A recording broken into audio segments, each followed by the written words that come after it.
Hi, everybody. I hope that you are getting through your Monday okay. If you had to go back to work, I'm sorry, but I hope that it wasn't a bad day at work and that you are now nearing the end of it. Yesterday on Sunday, I was spending some time going through one of my closets and I came across my plastic tote that I put all of my memorabilia in. And things like from the kids when they were little, some things from my grandkids, and of course there's a bunch of old pictures in there. And I thought that if you saw my video a while back about my grandmother, my mother, and my aunt who were they were living in East Prussia, and the Soviets were starting to advance at that time during World War II into that area. And so they needed to get out. So they left and they walked to try and get out of that part of Germany and to get to Western Germany to a safer area. And so I shared that whole story and what happened and all the near misses they had and the amazing fact that they actually made it out alive. And some of the photos that I came across will give a face to the people that I'm talking about. So I thought you might find that them interesting. This is one. A school picture. This is my mother, and this is my uncle, and they're obviously doing their schoolwork. I would guess that she is probably maybe 8 there, maybe 8. Yeah, probably 8 or so. It doesn't have a date on the back, and so this would predate by about 5 years when they actually left East Prussia. Now, this picture is after they got out. And this is obviously, my mother was only 13 when they left, so she didn't, she wasn't married, she didn't have children. But this is my father, and this is before they left Germany and immigrated to the United States. This is my father, this is my grandmother. She, my mother, and my aunt are the ones that traveled together to get out of the area. This is my grandfather. He stayed behind and joined them later. And then these are my brothers, the oldest and the youngest. That gives you an idea of, a little while after, several years after, who these people were.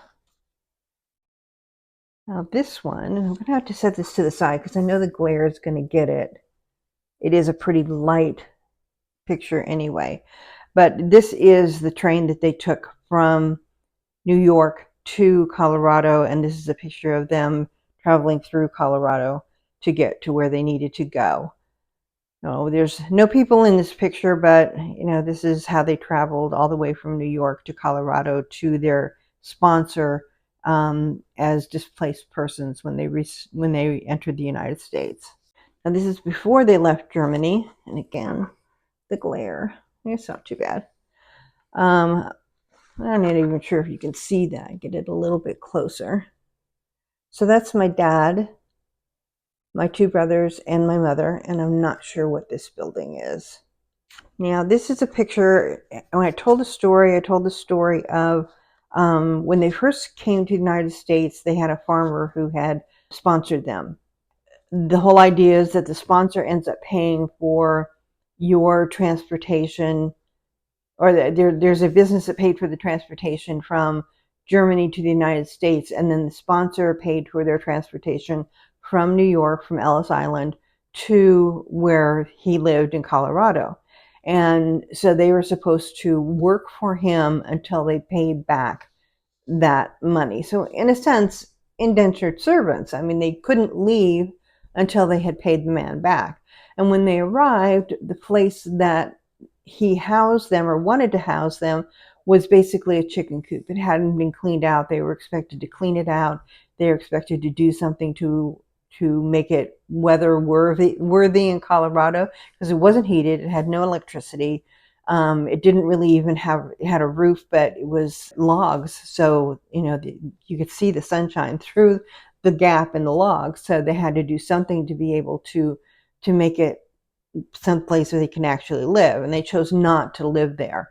They chose to find someplace down the road. And this is the home that they found.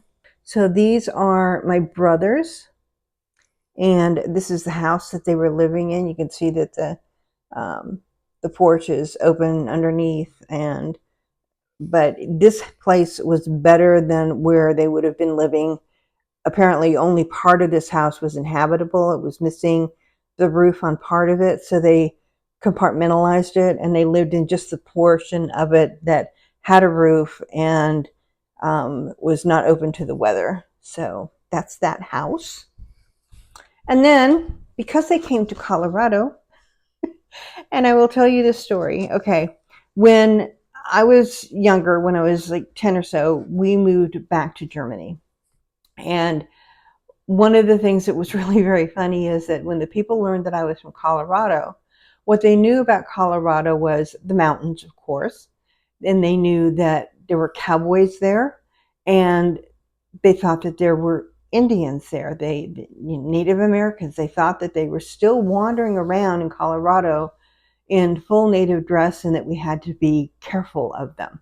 So, the whole cowboy persona of Colorado is, even in the 60s in Germany, was still pretty prevalent. So, of course, my parents thought the same thing when they got there.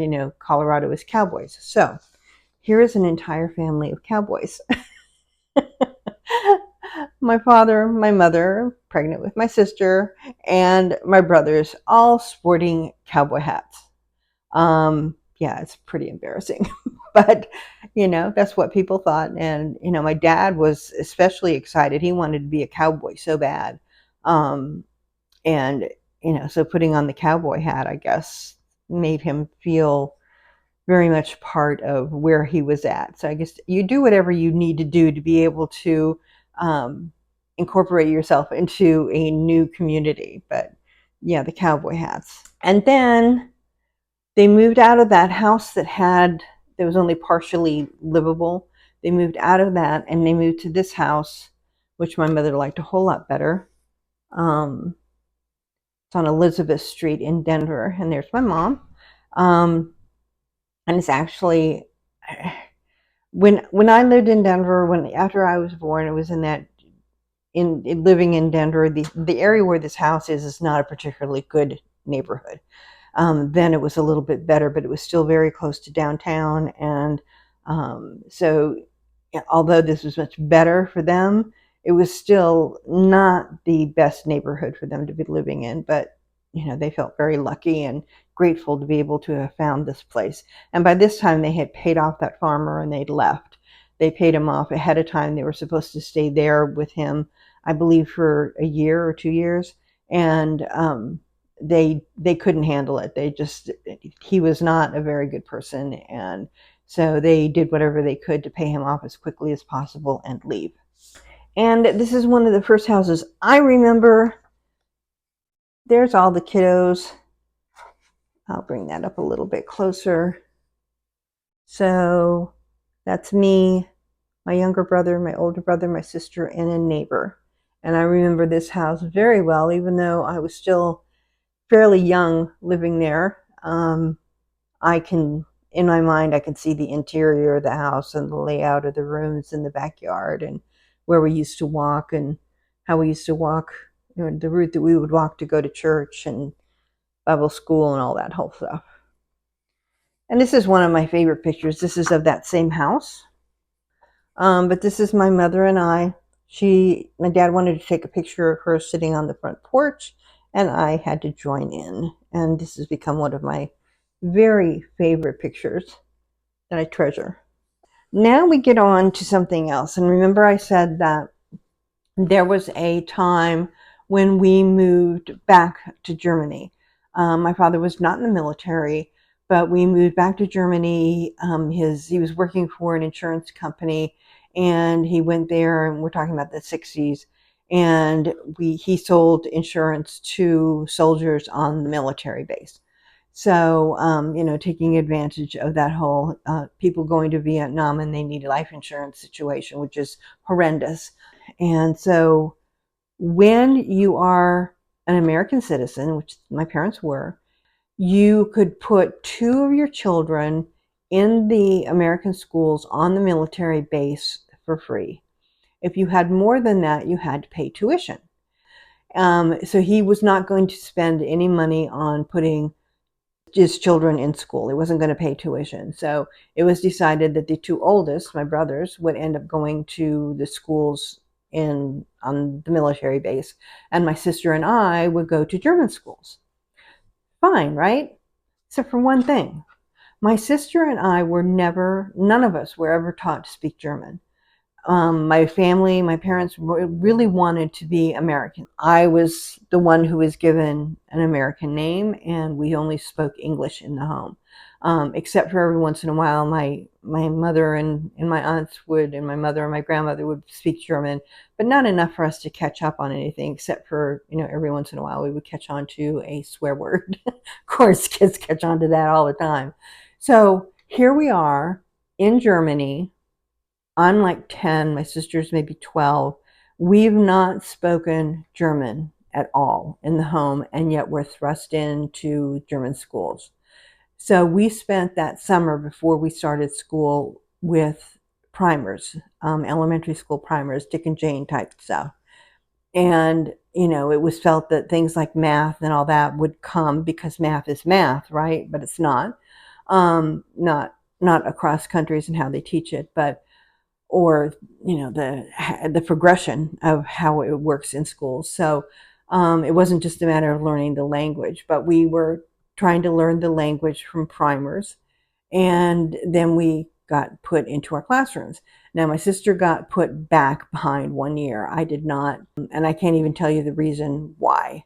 Maybe just because she was older and they felt that it would be better for her. I don't know. I have German report cards, and I think that they're very interesting to compare the German report cards to American report cards. And again, I'm going to try and cover up some personal information. The first report card I received, and this is October of 1965. I have my cheat sheet of words here because although, I did learn German, you don't use it, you kind of lose it. So I had to create a cheat sheet to be able to tell you what the words are.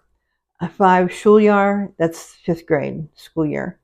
Up here it's either fall or spring, and this is fall of 1969. Herbst ist Fall. Klasse again, grade 5. Betragen, that means my behavior or my conduct. Sehr gut means very good. And then all of this is crossed out, and I'll go through what these are on the next page when I actually have these filled out. And this is called the Bemerkungen. Bemerkungen.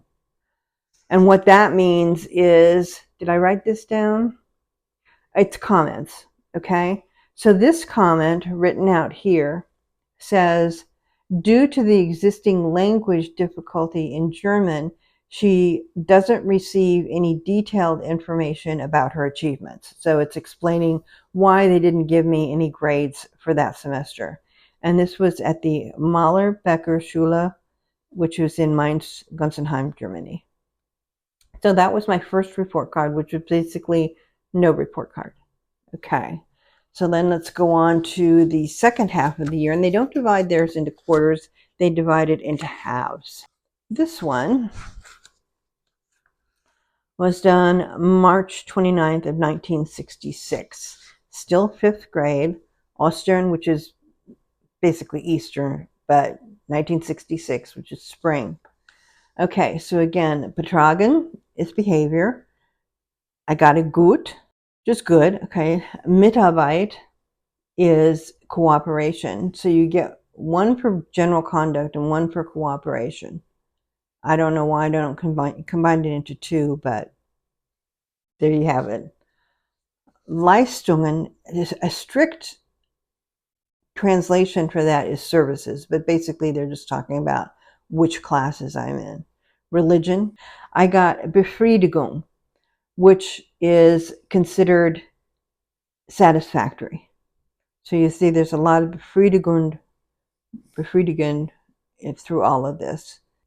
Deutsch Mundel, the strict translation is ward. My belief is Deutsch Mundel means how you are handling the German language, your speech, German speech. Deutsch Schriftel is the written language, and on that I got ausreichend. Ausreichend means sufficient. So, in grade 5, after being there, I was getting what I consider pretty decent grades for the German language, considering that I didn't know it up until a few months before that. Geschichte is story. So I'm guessing that's reading. And again, I got the befriedigend. This Gemeinschafts, and it's an abbreviation, so I don't know what the whole word means, but it has to do with, and the POL, I'm thinking it's politics. So it looks like maybe that's not something, either you weren't taught that during that grade, or maybe this is a leftover from Germany 30 years ago. I don't know, but it wasn't something that I was being taught. Erdkund. Erdkund is geography, and I got the befriedigend again, that's satisfactory. Naturkunde is natural history. So we're thinking about things like, the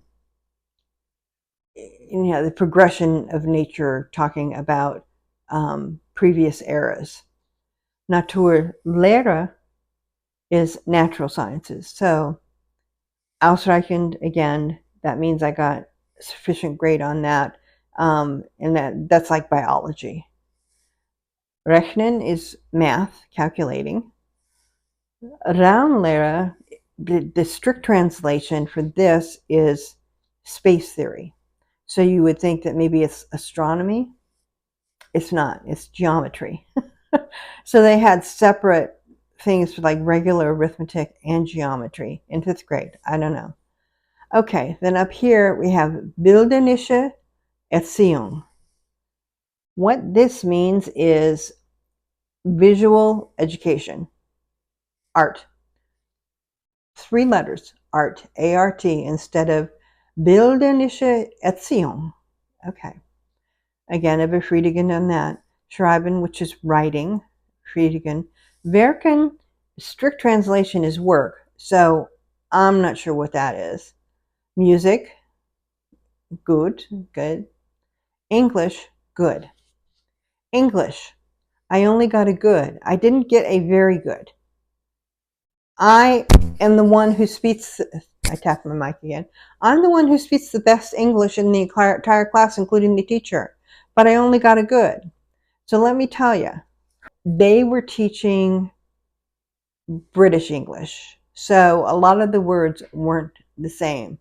And here is an example. And you know how there's always those situations, you have a whole life full of wonderful experiences, but the bad ones kind of stick out. And my English class, the bad experience that I had was when we were learning certain words, there was one word where the UK word affected me because we were talking about trucks, and a truck in the UK is a lorry. So my first name is Lori. And so through 5th grade, my class thought it was hysterical that my first name was Truck. So I was called a truck constantly. Yeah, and that hangs with you. And this is an abbreviation. Leibesatz something. And what that is where is it in my, okay, that's PE. So physical education. Handarbeit is sewing, basically. Hauswirtschaft is housekeeping, probably cooking and that sort of thing. And again, the Bemerkungen, which is the remarks, they said Versetzung, which means, where is it? Offset, meaning for some reason I still wasn't able to get any remarks because of my inability with the language. I guess they felt it wasn't fair. But let me tell you, and then talking about the bad experiences we remember, this part of this year. The first half of the year I had a different teacher, and then I got put in this class. So it's actually kind of amazing that I got the grades that I got, because she and I did not get along.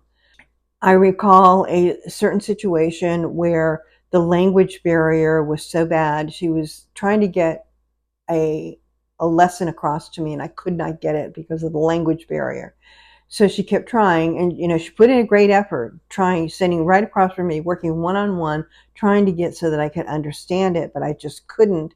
And I was getting upset and started crying, and she was getting frustrated. So, like I said, she was sitting right across from me, the desk, and she was here and I was here, and she was leaning over and looking in the book and trying to help me, and I wasn't getting it, and I wasn't getting it, and she got so frustrated she just banged her head against mine hard. I mean, she headbutted me.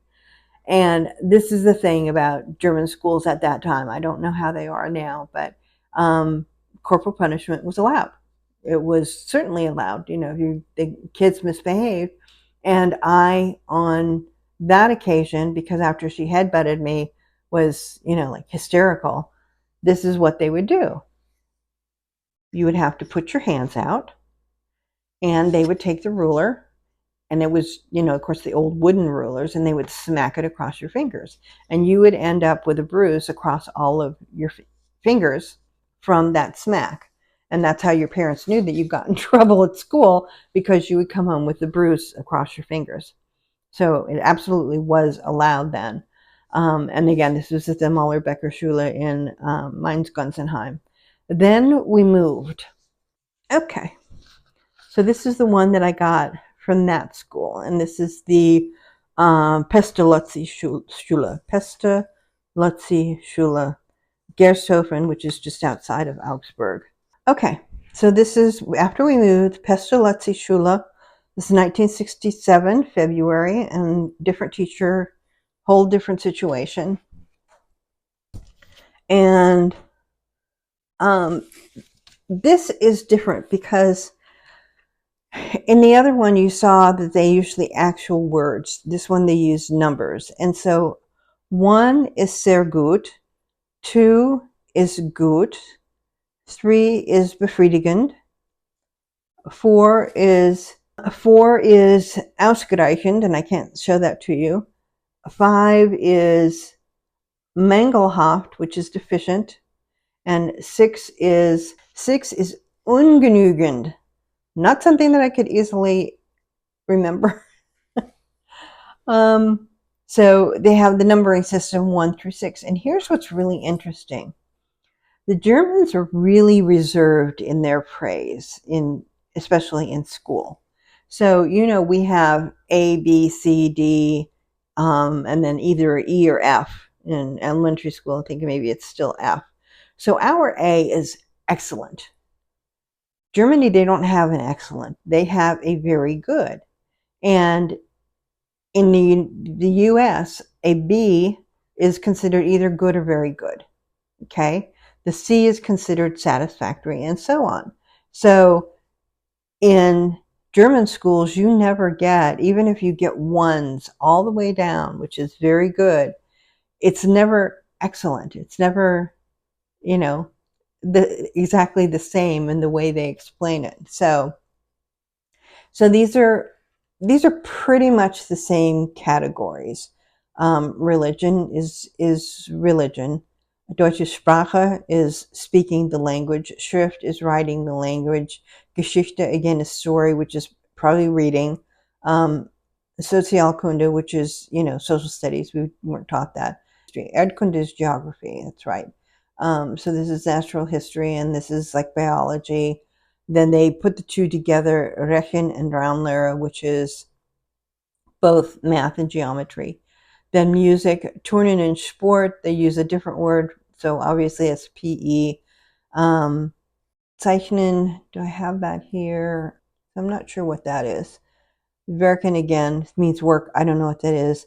Mädchenhandarbeit, which is sewing, and then the Hauswirtschaft, which is housekeeping.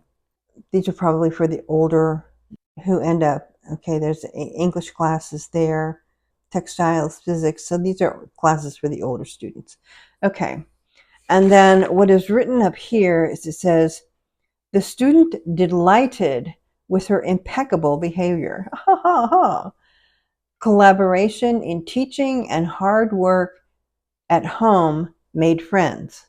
So, I mean, the strict translation kind of doesn't make sense. My hard work at home and my collaborating with the teaching made me friends. No, probably not.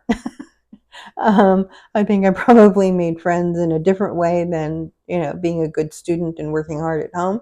But I think what they meant to say is that, I was amiable and I had friends and, I worked well in school. But then you'll also see on some of my grades, I got that 4, which was the Ausreichend, which is sufficient. And then I got a 1 in religion. That's the only thing I got a 1 in. I don't know why. A lot of 2s. That's good. That 2 is good. Good. It's not very good like the 1 is. But I got 4 satisfactories, which is not great. That's, to me, that, if you're going by A, B, C, D, a 4 is a D, but for them it's a C. So, the 2s and 3s are sort of like Bs, I guess. But it was entirely different. But yeah, that was my German experience in school. And the fact that I actually was able to learn anything with really not knowing the language very well, and to, I don't know why I didn't fail everything. I did learn the language pretty quickly, but you need a specific type of language to be able to function in the classroom and to read at the level that I should be reading at in 5th grade. And then the other difficulty I had is during the time in 66, 67, and I think it was part of 65, that I was in Germany, my counterparts in the United States were learning English grammar. I was never taught English grammar. To this day, I have to look up what an adjective, what a pronoun. Still have to check them out. I can write well. I can read very well, but when it comes to the point where you would take a sentence or a paragraph and you would have to break it down, like you were being taught at that period in time, I cannot do that because I'm not sure what those words, adjective and pronoun and all of those mean. I can put them into a sentence and a paragraph and write very well, and I've never had a problem writing well, but that just comes from having done a lot of reading and knowing how a sentence and a paragraph should be structured. But so, I ended up behind on some of that stuff, but luckily it never really held me back. But anyway, that's it. I thought that you might find that interesting. Yeah, I hope you enjoyed that. I hope you enjoyed seeing, the faces from some of the people that were involved, and that there were actual people that, made their way in dangerous times to get to where they were so that I could be here and, have the great life that I have with my family and my grandchildren. But yeah, I just wanted to share that with you, and I will let you go. And hope you have a great rest of your week. I sure will. Stay safe and be happy. Bye-bye.